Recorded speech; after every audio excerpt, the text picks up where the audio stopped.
everyone's going that way. Here. Here. Don't go that way. Come back. I've never seen anybody... They're all going that way. The boss is there. I can see it. It's just there. This is really bizarre. Everyone's just left me. I've never seen anybody do this.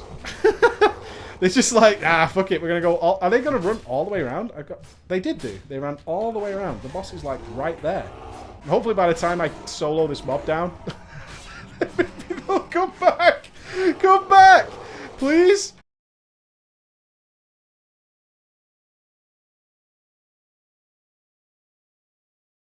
Holla ballers! What's going on? It's Preacher! And we're going to do some Big Bear stuff today. You might have seen, or I hope you've seen, my inner thoughts on the Big Bear and my, my sort of real workings. But this is guide content. We're looking at how you play this thing, so instantly straight in. First thing to remember, we'll talk a little bit about tanking first of all. And then we'll move on to the other stuff, which is more bear related. As the tank, crucially important this, you are in charge of the group. You are the king, the commander, the one and only. And never forget that. You control absolutely everything. You control the pace of the group. You control where the DPS is going to be good or bad. You control more than you can probably realize if you're new to the tanking game. And as such, it's crucially important that you take that with a little bit of sensibleness. Yes, you are the supreme commander of the group, but that doesn't mean you have to be a giant dickbag. You know what I mean? Yes, you are in charge, but in the same respect, you need all members of your group in order for everything to go well. So, with that being said, we'll talk about how you can actually control the group. One, zoom the fuck out, because people just like to do crazy things. That's alright. Nothing wrong with that at all. And therefore, you should be fully aware of what's going on all around you. Please feel free, as always, to do simple things that you probably don't think about. Swing your camera around, make sure everything's going well. Know and understand what your dungeon is about. And judge things like your healer. Yeah, very important that we check out our healer. Make sure that his mana's nice and cool. Everything's good with that. You can see here I have a nice little easy way of tracking my healer. His mana is really nice. It looks like he's a bit of a solid dude. It's kind of commonplace these days, actually, since the Proving Grounds. It's got to be said, the Silver Proving Grounds, before entering the Heroic Dungeons, to me, we don't get many baddies anymore, which is nice. We don't like that at all. So we're going to do a big pull here, and this will really test things out.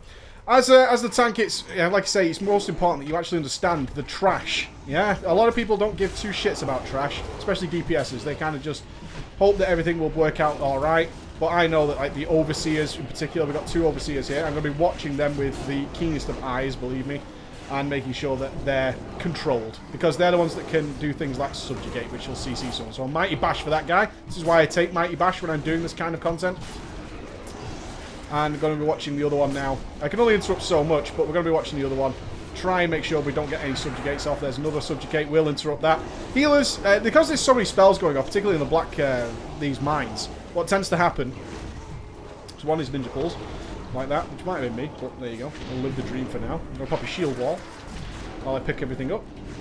Is that people will probably interrupt. Yeah, they've learned to do that in the Proving Grounds that we just talked about. They've learned to do that kind of stuff, but they may interrupt the wrong things. Blizzard's been very, very cool, actually, in my opinion, about making sure I'm popping another shield wall there, such as the Joy of having 2 charges.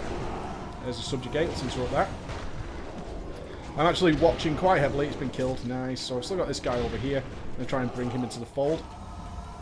Nice. I was actually watching there to try and block fear, should the fear go off.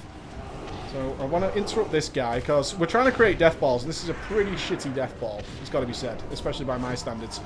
And he's just going to stick around over there. Not much we can do. So I'm going to choose, in this situation where you can't really create a nice death ball, the solution is pretty simple. Just create the biggest death ball you can, and make sure you have aggro on the other guy, and nobody's in any worries.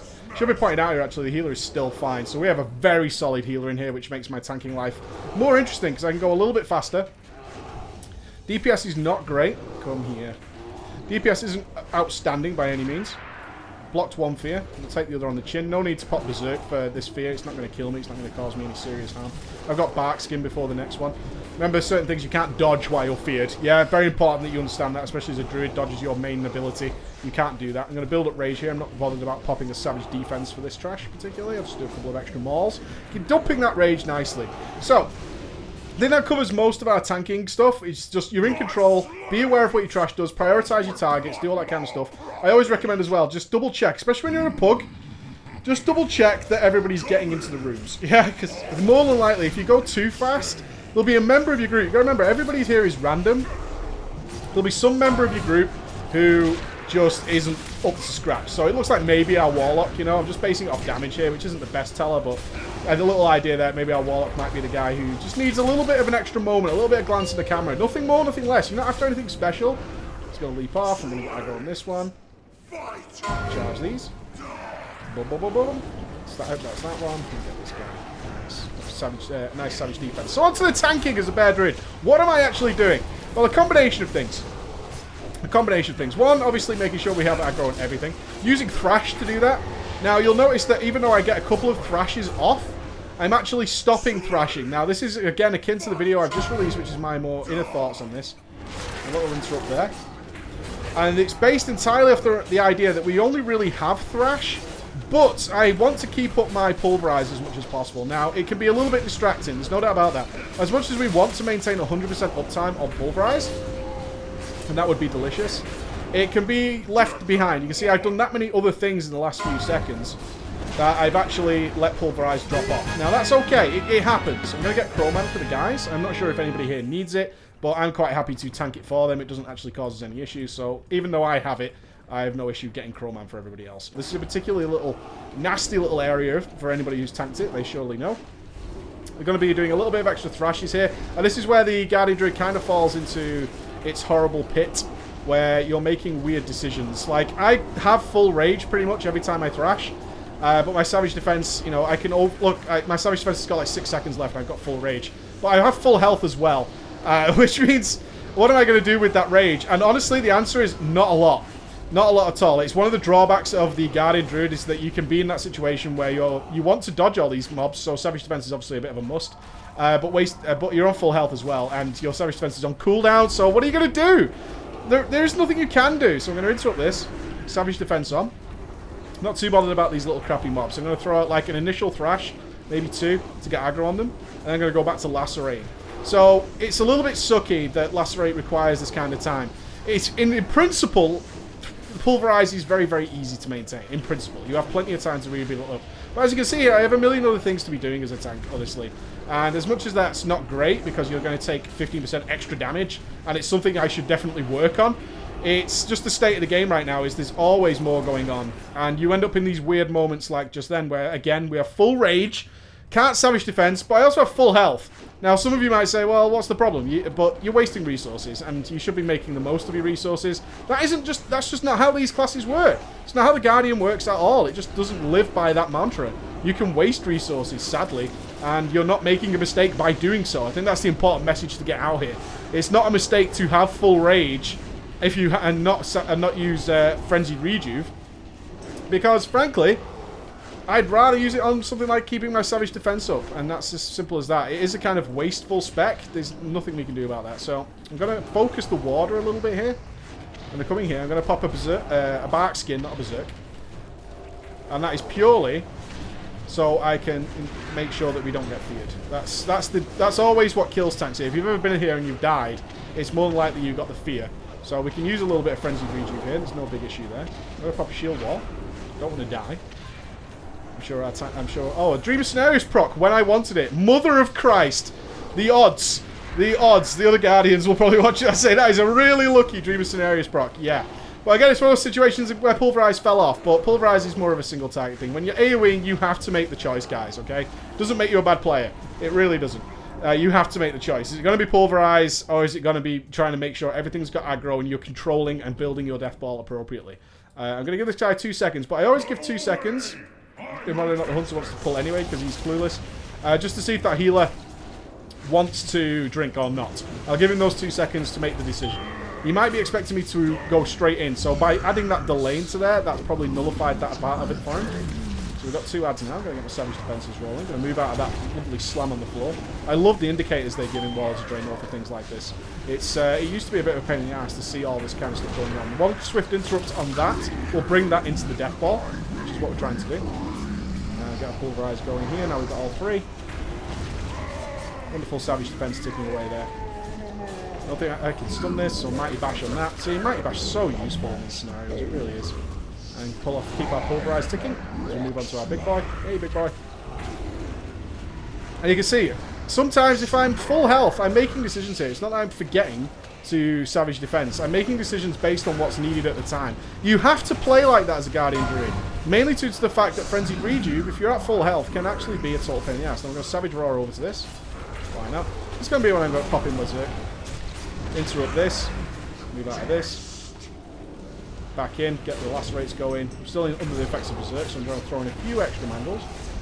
Use a Dream Scenarios. Nice. Savage Defense on.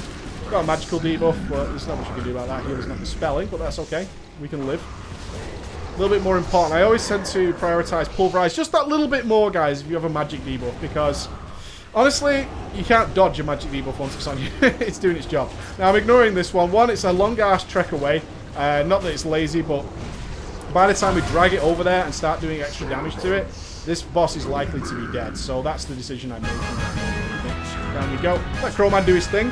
I have had things here where I've run off far too fucking quickly, and Crowman has indeed bugged out and just decided not to follow us.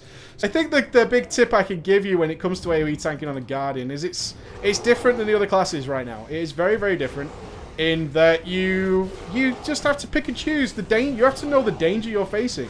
Is this something where I'm going to need that extra 15% as a must, or do I need extra threat? Now, Guardians do, unfortunately, don't shoot the messenger, they suffer from threat issues, especially against the other tanks. So if you come up against a Paladin, or well, any other tank, really, you might find that you're losing aggro, even though your job assignment might be something like, you tank the ads, I'll tank this big guy near you. And you run into issues like you used to have in Mr. Pandaria, where one tank was getting way more vengeance than another, and there's nothing you could possibly do to take it off them. That's unfortunate, but, you know, such is life. And that is the way it is right now, and it might change. They could just buff thrash damage or do something like that. That's entirely up to Blizzard, I suppose. They are aware, no doubt, of the dwindling Guardian situation. Or by the time you're watching this, maybe there has been fixes, and therefore life is better. And you just came here to watch my wonderful dance around the around the Blood Bowl slag mines that I did with my compadres. So dodge this one. And then we're going to move over here, which is the safe spot. Yeah. Always looking for the safe spot here, which is nice and easy to find. Get the pulverize up. Single target pulverize dropping off. I will take the full blame on the chin for letting single target pulverize fall off, because that's really slacky. Honestly, my mind's a little bit blown, but we'll be fine. We'll be fine and dandy. This boss is like so ridiculously easy to tank, it's not even funny. This is like a ranged nightmare, but for the tanks, no big deal. So boulder, get out of the way. Next boulder is there. Good, good, good. This one's going to be here. Excellent. Everyone's happy. We'll ride back on. Move back over here, because that was the last one. So that's the safe spot. And dead. Good stuff! On this trash where we basically take no damage, we will pull it all. Try and get them in a nice death ball. Come to daddy. That one's the one that's channeling, so I'm going to move them to here. Here comes the exploding flames. We'll interrupt that one. And we're just going to try and get them to channel on me, but not towards the raid group. Or the party. I don't need to dodge here because no one's meleeing me particularly. So this is all about just kind of chilling out. And my basic job here, just for a little side note, not that any of you guys will ever struggle with the slag mines by any means, is just to aim the channel fire away from the group. That's the entire job of the tank here. A lot of people think this is a dangerous pack for some reason, but it's actually super easy if your tank just aims. Yeah, they'll always cast the flames at you. Good, good. Everybody's happy. I think our Warlock's like giving up. Oh, he's only just showed up. There he is. He's alright. He's alright. Okay, now this could be actually kind of interesting. Let's see. It's interrupts. Oh, it's on cooldown. My interrupt's on cooldown. Such is the nightmare of life. Now we're going to be a little bit more defensive on this one, but we're also going to have to contribute to DPS, which means I've only got a minute 10 on Berserk. Interrupt this. Try and move him out of this area. Savage defense on. Keep pulverize on. We're hoping to gain a nice 100% time on pulverize here. Now we're going to do a stun on this with the Mighty Dash. But then we're going to focus back to this, because what I'm really aiming for here is really nice position for the melee. So I want to interrupt Molten Blast and then pull to a nice safe area. Now, positioning is so key as a good tank. You need to make sure you're considering your position, not only yourself, but the melee especially. The range could usually take care of themselves. Now I can't really assist in this one. I'm watching for Molten Blast on this one, because there's the Magma Eruption. I get my stacks of Lacerate on. There's Molten Blast, and now I'm going to pull into a safe spot. Now this is a safe spot. Don't need to find like a fucking... I see some people read into when I tell them about safe spots, And they really read into that to find, like, you know, somewhere so safe that nothing can ever harm you. That's unlikely to last that long, and what you end up doing is actually spreading debuffs and whatnot all over the place. There's Molten Blast. I'm going to do a Mighty Bash on that and then pull him over here, yeah? So it's really quite simple. It's looking for a spot that's safe for everybody. So we're getting a little bit boxed in here. I can't interrupt this one, unlikely the DPS will. No, they didn't. What I'm basically going to do is wait for this slag to spawn. But I would have waited for that slag to spawn, interrupt the Molten Blast that came after the eruption, and then move over here, because we filled this area, but we filled it nicely. We filled it with, like, a little bit of thinking, which I think is super important. That's your Guardian Druid, guys. That's how it plays right now. It's different. Different from the other tanks. You'll either like it or you won't. Let's see who got a Crowman. Hey, one guy. Oh, well. And it was the Druid. The Warlock. Never mind. Alright, guys. Thank you very much. I'll see you again. Bye-bye.